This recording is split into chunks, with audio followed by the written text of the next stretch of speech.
최근에 시장이 혼조세를 보이고 있어도 디스플레이 관련 업종은 추세가 뜨겁습니다. 그래서 이 이슈에 대해서 짚어보고 수혜주까지 한번 살펴봤습니다. 잘 참고하셔서 투자하신다면 아마 높은 수익을 올리실 수 있으리라 생각합니다. 자, 이번에는요, 오늘장 그리고 어제장에서 있었던 네. 특징주 얘기를 좀 해볼까 합니다. 어제 사실 개인주 전반주가 좀 부진한 모습을 보였습니다. 오늘 같은 경우에도 좀 조정이 나오고 네. 있는데요. 재료를 좀 찾아보니까 악재가 하나 있었네요. 이 네오위즈 게임즈가 피파 온라인 개발사와 결별한다. 네. 이런 소식이 전해지면서 투심이 좀 얼어붙었던 것으로 풀이가 되고 있습니다. 자, 대표님, 왜 이렇게 결별을 선택할 것인지, 그리고 앞으로 향후 기업에 미치는 영향은 어떻게 되는지 좀 궁금하거든요. 뭐 시너지 효과가 없으니까 그죠. 예, 굳이 우리나라에 같이 해도 뭐 큰 수익이 없을 것 같으니까 발을 빼는 것 같아요. 어저께 이제 뭐 큰 악재죠. 이때는 왜 그러냐면은 대형 파트너가 나간다는 얘기는 조금 국내 온라인 게임 업체가 향후 성장성이 좀 더딜 수 있다는 부분, 실적의 악화가 좀 더 이어질 수 있다는 부분들이 작용할 수 있다는 거죠. 그러다 보니까 뭐 NC소프트 같은 경우도 최근에 16만 원대 저점을 지키려고 했던 모습에서 다시 급락에 나와서 15만 원을 붕괴시키는 모습이 나왔죠. 일단 제가 보기에는 온라인 게임 회사들은 상당히 좋지 못할 거라 생각이 들고 있어요. 왜 그러냐면은 지금 온라인 게임 회사의 구조적으로 봤을 때 성장기가 끝났다라고도 볼 수 있어요. 왜 그러냐면은 신작 게임이 만약에 발표가 된다고 치죠. 만약에 이제 NC소프트의 블레이드 앤 소울이 상당히 많은 투자를 했고 그래픽도 좋고 뭐 상당히 좋은 시나리오를 탄탄한 시나리오로 나왔다고 하는데 중요한 건 이거예요. 거기에 대한 신규 유저가 기존의 NC소프트의 게임을 했던 리니지 1이나 리니지 2 이러한 게임을 했던 유저들이 일로 옮겨간다는 거죠. 그럼 새로운 유저가 늘어나는 게 아니라 기존에 자기의 일에 포진하고 있는 유저가 그냥 다시 그 게임을 재이용하는 거기 때문에 수익성이 늘어나지 않는다는 거죠. 그렇다고 해서 리니지 1이나 리니지 2를 아예 없앨 수 있느냐? 또 그건 아니기 때문이죠. 그래서 비용은 증가가 되고 신규 수익은 창출되지 않는 좀 이런 부분이 발생한다는 거죠. 뭐 이런 걸 두고 이제 우리가 이제 카니발 효과라고 그래요. 기아차의 카니발이 아니라 카니발리제이션을 좀 줄여서 카니발 효과라고 하는데 자기 시장을 잠식하는 효과라고 합니다. 그래서 이러한 부분이 발생하고 있다는 부분들. 또 하나가 이제 이런 것을 이제 좀 부담감을 작용을 하니까 국내 시장만은 안 되겠다. 해외 시장으로 진출하겠다. 그래서 중국이나 일본, 뭐 유럽으로 이제 진출을 하려고 했는데 중요한 게 이제 그 미국의 대형 파트너사가 결별사를 선언했다는 얘기는 미국이나 유럽에다가 진출을 하려고 하는 이런 부분들이 생각보다 좀 힘들 수가 있잖아요. 왜 그러냐면은 미국의 대형 게임사는 미국에 대해서 마케팅이라든지 이런 부분들이 유통망이라든지 가장 크게 갖고 있는 회사들인데 이 회사하고 결별했다는 얘기는 미국의 시장에서 봤을 때 우리나라 게임이 그닥 신뢰성이라든지 뭐 흥행성이 좀 저조할 수 있다는 부분들이 조금 작용하고 있는 것이 아닌가 생각이 좀 들고 있어요. 그래서 이제 이러한 온라인 게임 사들이 조금 어저께 급락을 좀 맞았고요. 또 하나가 이제 정부 규제가 좀 심해요. 좀 안타까운 얘기지만 정부가 뭐 게임 셧아웃 제도라든지 이러한 부분들이 또 계속 규제를 하고 있죠. 게임을 못 하게끔. 게임 회사가 게임을 해야지 돈을 버는데 게임을 못 하게끔 해버리면은 돈을 못 벌게 되는 부분이 있죠. 그래서 이러한 부분들이 맞물리면서 계속 악재가 좀 발생하고 있기 때문에 당분간은 좀 추세 전환이나 실적 개선이 힘들 것 같다. 오히려 구조조정을 지금 발생을 하고 있어요. 뭐 어저께 네오위즈 게임즈 같은 경우는 구조조정을 진행하겠다. 뭐 이러한 부분들 다 뉴스가 나왔는데 이러한 게 이제부터 계속 발생이 될 겁니다. 지금도 진행 중에 있어요. 근데 이러한 부분들이 마무리되는 시간대는 한 최소한 6개월에서 1년은 더 걸릴 가능성이 높기 때문에 그때까지는 무리하게 좀 바라보지 않는 것이 좋지 않을까 생각을 하고 있습니다. 네, 게임주 중에서도 최근에 하반기 가장 뜨거웠던 키워드는 바로 모바일 게임주가 아닌가 생각이 됩니다. 오늘 시장에서 10% 넘게 급락하고 있는데요. 왜 그런가를 살펴봤더니 여러 가지 기사들이 나왔습니다. 뭐 실적에 대한 얘기나 그동안 기대를 모았던 라인 서비스에 대해서도 기대를 밑돌았다라는 이야기가 나오고 있는데요. 사실 대표님 살펴보면은 네.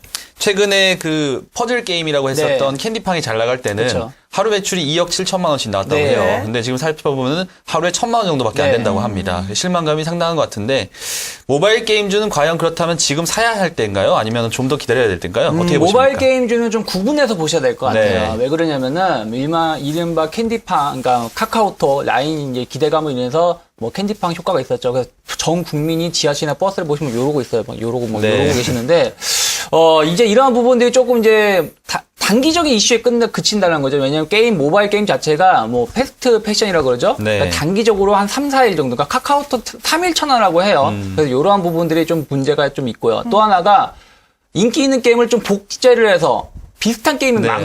나온다는 거죠. 거기에 대해서 또 이제 수익성이 저하가 되는 부분들이 있어요. 그래서 지금은 약간 과도기라 생각이 들어요, 모바일 게임. 근데 아직은 여전히 성장성은 계속 유효하다. 왜냐면 스마트폰 보급이 완전 확산이 됐고, 또 이러한 캐릭터 게임, 단순 게임들은 어르신들도 게임을 많이 할 수 있어요. 예전에는 어르신들 네. 하는 게임은 고스톱밖에 없었는데, 카카오톡에 통한 뭐 캔디팡 이런 부분들, 애니팡 이런 부분을 계속 사용하시는 부분을 본다라면 유저층이 확대되고 있다는 부분들이죠. 그래서 좀 관심 있게 보셔야 되는데 그래도 관심 있게 본다라면 기존의 모바일 게임을 계속 영위해왔던 회사들 그리고 성공작이 다수 있고 또 이러한 게임들은 대부분 시리즈로 가요. 네. 그렇기 때문에 시리즈를 몇 개 갖고 있는 기업들이 더욱더 좋지 않을까 싶습니다. 그래서 그러한 기업들을 보신다면 뭐 게임빌, 컴투스 같은 회사들이죠. 특히 컴투스 같은 경우는 뭐 홈런 배틀이라든지 뭐 프로야구 이런 부분들, 게임빌도 관련된 비슷한 게임을 많이 갖고 있기 때문에 이미 이러한 부분의 성공성을 확인되었기 때문에 최근에 좀 많이 빠지고 있죠. 빠지고 있고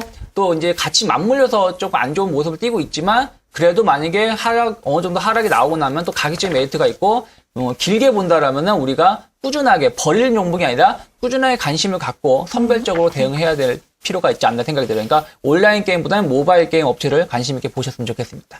네, 게임주 안에서도 이제는 분류가 필요해 보입니다. 네. 온라인 게임주보다는요, 모바일 관련주에 좀 관심 갖자라는 그런 분석입니다. 그 안에서도요, 기존 게임과 두터운 유저층을 갖고 있는 종목들이죠. 게임빌과 컴투스 선호주로 선정이 네. 됐으니까요, 잘 살펴보시기 바랍니다.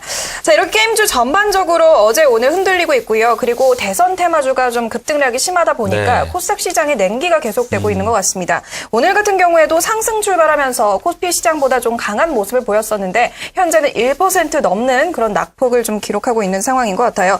대부분의 또 개인 투자자들이 코스닥 시장에 좀 많이 투자를 하시기 때문에 네. 우려감이 커지고 있지 않나라는 생각이 듭니다. 자, 대표님, 이런 네. 코스닥 시장 어떻게 대응하는 게 좋을까요?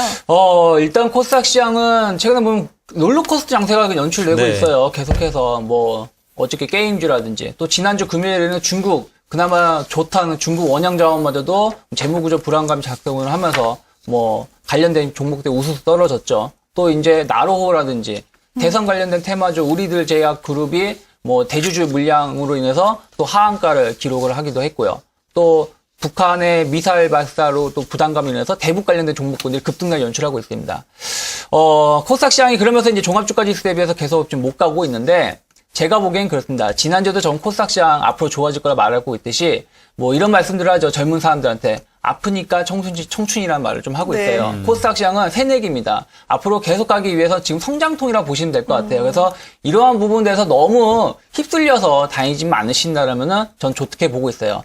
왜 그러냐면은 지금 성장해서 나가기 위해서 지금 몇몇 나가고 준비를 하고 있는데 과거의 향수에 젖은 몇몇 좀 악성 좀 세력들이죠. 그 사람들이 조금 시장을 흔들고 있기 때문에 이 부분에서 투자자들이 좀 주의를 하고 대응하신다면 좋을 것 같은데 일단 제가 항상 말씀드리다시피 코스닥 시장이 됐든 종합주가 지수가 됐든 어떤 테마 혹은 어떤 기대감으로 주가가 오를 때는 굳이 그거 수익을 노리지 않으셔도 될 것 같아요. 괜히 잘못 매매하셨다가는 이번과 같이 좀 덥석 물려가지고 큰 타격을 받을 수 있기 때문에 어떤 기대감으로 주식을 사기보다는 성장성이 확보가 되어 있고 혹은 실적이 정말 확보가 되어서 이러한 부분들이 계속 늘어나고 있는 회사들이 되게 많아요. 코스닥도 본다면 음식료라든지 IT 부품 이런 회사들은 계속해서 좋아질 가능성이 높거든요. 그래서 이러한 기업들을 믿고 관련된 기업들을 잘 찾아서 투자를 하신다라면은 좋은 결과도 얻을 수 있지 않을까 생각을 하고 있습니다.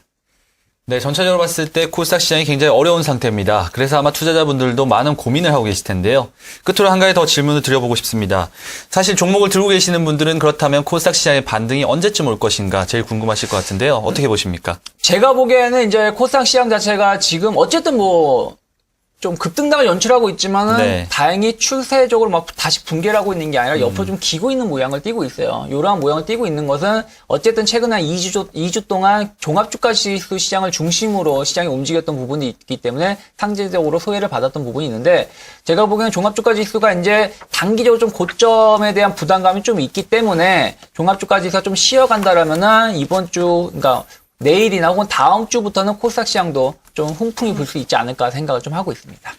네, 다음 주 정도면은 코스닥 시장에서도 반등을 좀 기대해 볼 수 있다는 의견이 제시되었습니다. 끝으로 좀 정리를 해드리면요. 종목이 보유 중이신 분들 중에서도 단순 기대감에 대한 부분보다는 실적과 성장성 위주의 대응을 하시라는 점 언급해 주셨으니까 꼭 기억해 두시면 좋을 것 같습니다. 네, 아프니까 청춘이다라는 네. 말이 참 기억에 남네요. 더 큰 성장을 위한 성장통이라는 말이 나왔으니까요. 좀 여유 있게 대응하셨으면 좋겠습니다. 지금까지 이슈앤뉴스 유창희 대표와 함께 다양한 얘기 나눠봤습니다. 대표님 도움 말씀 고맙습니다. 감사합니다. 고맙습니다.